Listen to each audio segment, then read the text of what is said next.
I cannot do this, Elena. You are not the one they always praised, and walking you down the aisle feels like I am endorsing a mistake. Sit down now. Let your sister practice her maid of honor speech. I stood there, clutching my bouquet so hard my knuckles turned white. My own father walked away to hand a glass of cold champagne to my sister. He left me standing alone at the altar. I am Elena, and I just turned 32. I work as a high school history teacher. I have always been the reliable one in our family. I stayed behind to help my parents with every chore, while they spent every single penny they had on my sister's failed acting career. I lived in a small, drafty apartment for many years. I saved every cent for this wedding because I knew my parents would not contribute a dime. I was not rich or glamorous like my sister, but I had something they did not expect. I had a life they knew absolutely nothing about. If your family made you feel like you were not enough, subscribe to this community. Drop your story below. You are not alone. I have been the one ignored at the dinner table too, but we are going to change that narrative together. Click hype or like. Let's go. 2 weeks before the wedding, we sat down for a family dinner. I asked my father for the final confirmation on the ceremony timing. He looked at me with total coldness. He said he was not just uncomfortable walking me. He was officially refusing to do it. My sister had a new boyfriend who was a wealthy investor. He thought weddings were traditionalist nonsense. My father said, "Elena, do not be selfish. Your sister is finally happy. If I walk you, it makes her look bad. Why can't you just walk yourself? It is not like you are a prize anyway." Then he dropped the biggest bomb. He told me that if I did not tone down the wedding to make my sister feel more comfortable, he and my mother would not attend at all. Then the betrayal started coming fast. I found out my parents borrowed $5,000 from the emergency fund I set up for my grandmother's care. I was the family executor, so I saw the records. They used that money to pay for my sister's designer dress for my wedding. Next, my mother sent a mass email to our entire extended family. She told everyone the wedding was tentative because of my difficult attitude. This caused several of my favorite relatives to cancel their flights. Finally, my father called my fiancé, David. He tried to convince David that I was unstable and obsessed with money. He wanted to drive a wedge between us before the big day.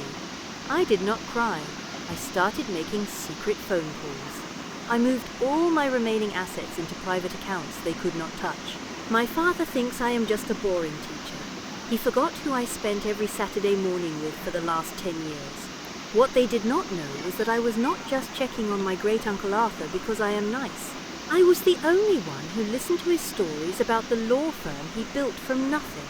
Uncle Arthur passed away 6 months ago. The family thinks he died penniless in a home.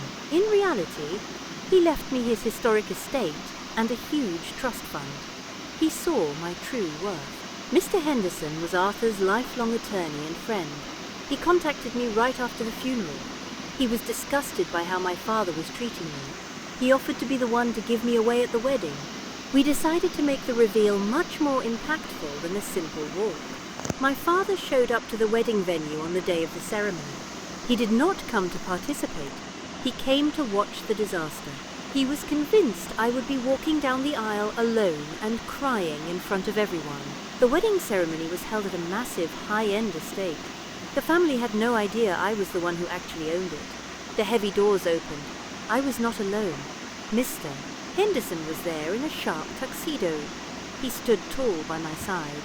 As I reached the front, my father stood up. He started making a scene about who gave me permission to use such a fancy venue. Mr. Henderson signaled the musicians to stop. He spoke into the microphone.